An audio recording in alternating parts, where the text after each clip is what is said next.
El glaucoma es una neuropatía óptica que produce cambios en las regiones intrapapilar y parapapilar del disco óptico. Para poder detectar una neuropatía óptica glaucomatosa, debemos hacer una cuidadosa evaluación de las características del disco óptico.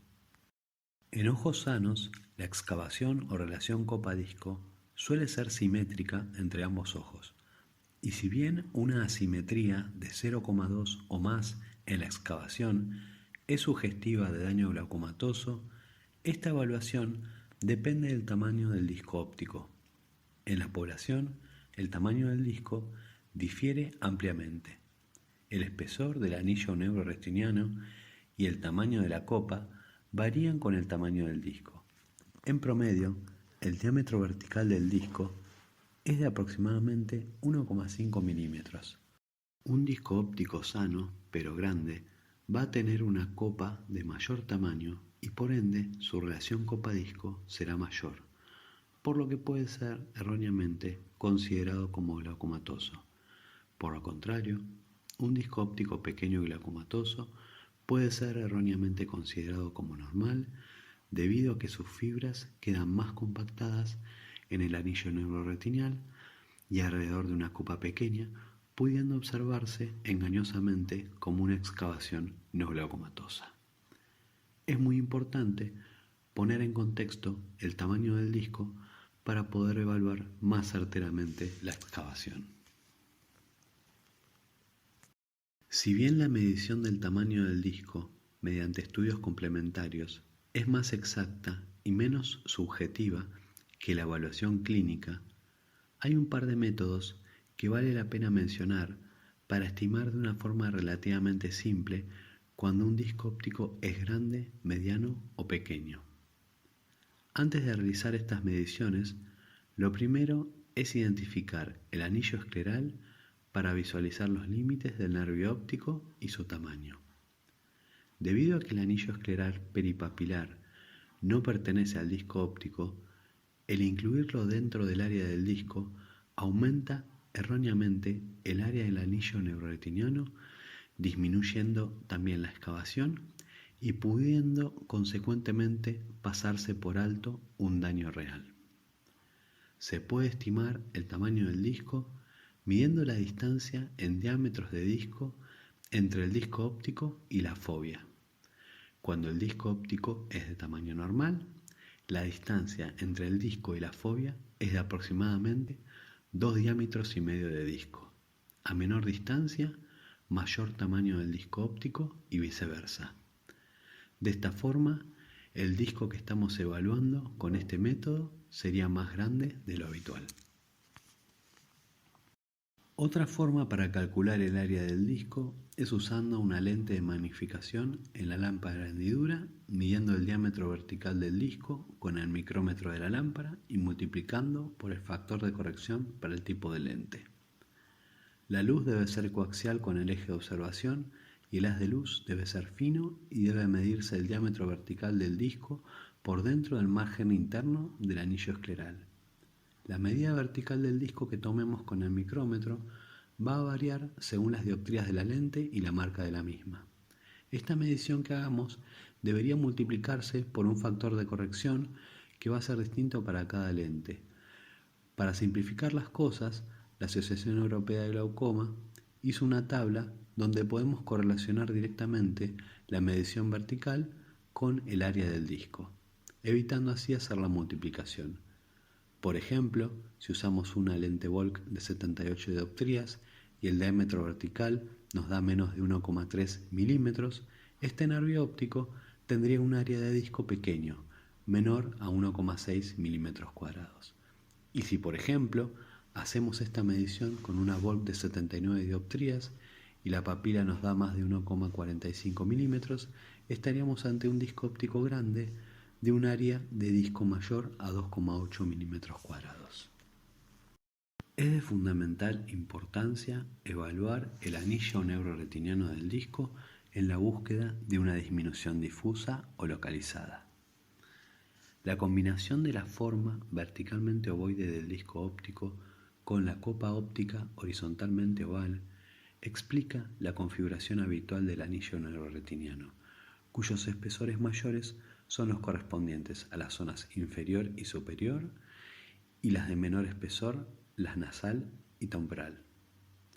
Si bien la regla Isent nos puede ayudar a evaluar este anillo neuroretiniano, la misma es una regla que no siempre se cumple. Según esta publicación, en la que se estudió la validez de la regla Isent en un grupo de ojos sanos mediante evaluaciones clínicas de retinografías y OCT de capa de fibras nerviosas de la retina, se constató que la regla Isent se cumplía solamente en aproximadamente el 40% de los casos.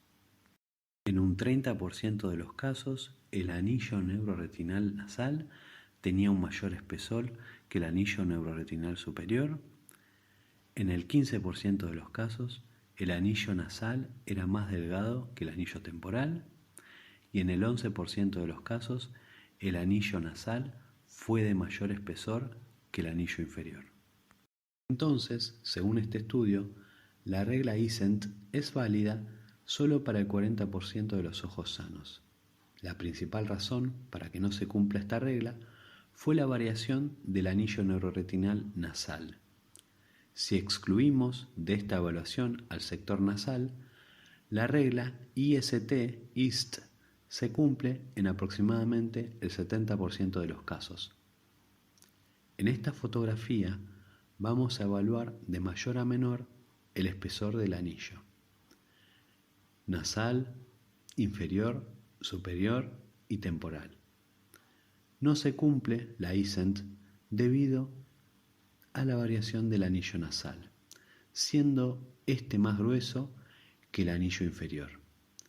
La regla Isent o la regla IST puede servirnos como recordatorio de cómo puede ser la configuración del anillo neuroretinal, pero lo más importante es que tratemos de evaluar una posible pérdida del anillo, sobre todo a nivel temporal inferior o temporal superior, que son los sectores en los que suele iniciarse el daño glaucomatoso.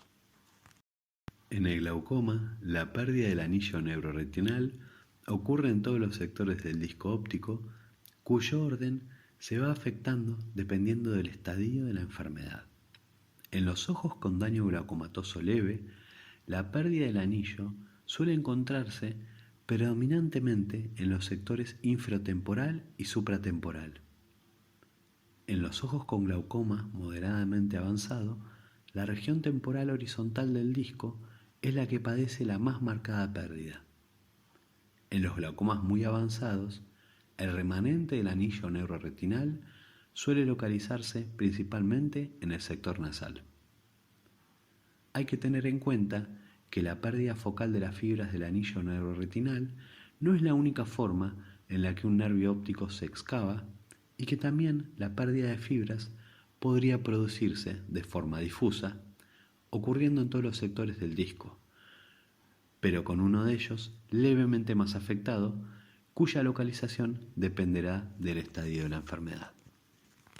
La pérdida del anillo neuroretinal cambia la posición de los vasos en el disco óptico, modificándose unas veces la curvatura de estos y otras veces evidenciándose vasos circunlineares. Estos cambios posicionales son particularmente importantes a la hora de buscar progresión, sobre todo cuando uno compara con una fotografía de base. Si bien la presencia de atrofia peripapilar alfa y beta no es patognomónica del glaucoma, ambas zonas en esta enfermedad suelen ser de mayor tamaño y verse más frecuentemente en ojos con glaucoma. Estas zonas se localizan habitualmente en el margen temporal del disco óptico, más frecuentemente en inferotemporal que en supratemporal. La zona peripapilar tipo alfa, de localización más periférica que la beta, se caracteriza por ser una irregularidad del epitelio pigmentario de la retina, observada como zonas de hiper e hipopigmentación.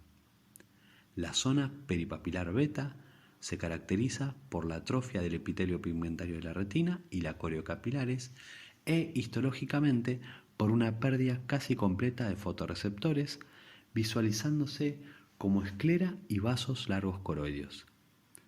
Si ambas se encuentran presentes, la beta es central y la alfa periférica. La atrofia peripapilar generalmente es más importante en el sector adyacente a la mayor pérdida de fibras del anillo. El sector más afectado suele ser el más distante a la salida del tronco venoso por la lámina cribosa. La presencia de atrofia peripapilar tipo beta estaría asociada con un mayor daño glaucomatoso en el sector adyacente del anillo neuroretinal y un mayor riesgo de progresión glaucomatosa. Las hemorragias de la capa de fibras nerviosas de la retina a nivel del margen del disco óptico se asocian a un riesgo incrementado de progresión glaucomatosa. Estas hemorragias yuxtapapilares suelen asentarse en un sector de atrofia parapapilar alfa o beta, y uno de sus extremos suele contactar el margen del disco. Este tipo de hemorragias no suelen producirse en otro tipo de patologías, por lo que se las considera altamente específicas en el glaucoma. Suelen ser transitorias y visibles por días y hasta durante meses, y suelen ser recurrentes. Puede llegar a visualizarse clínicamente un defecto en la capa de fibras nerviosas de la retina a través de una pupila dilatada, usando luz verde y una lente de magnificación. Estos defectos localizados en la capa de fibras se visualizan en forma de penacho o cola de caballo que transcurre desde el borde del disco óptico hacia la retina periférica. No son específicos de glaucoma, ya que pueden encontrarse en otras patologías como atrofias ópticas no glaucomatosas, drusen del disco óptico, retinocoroiditis y retinopatías isquémicas. Debido a que no se presentan en ojos normales, su hallazgo en un hipertenso ocular podría ser indicativo de daño glaucomatoso. Hemos revisado en esta charla los cambios o hallazgos asociados a glaucoma que se pueden visualizar en el disco óptico. A pesar de los avances tecnológicos, la identificación clínica de estas características sigue siendo el primer paso hacia el diagnóstico de esta enfermedad.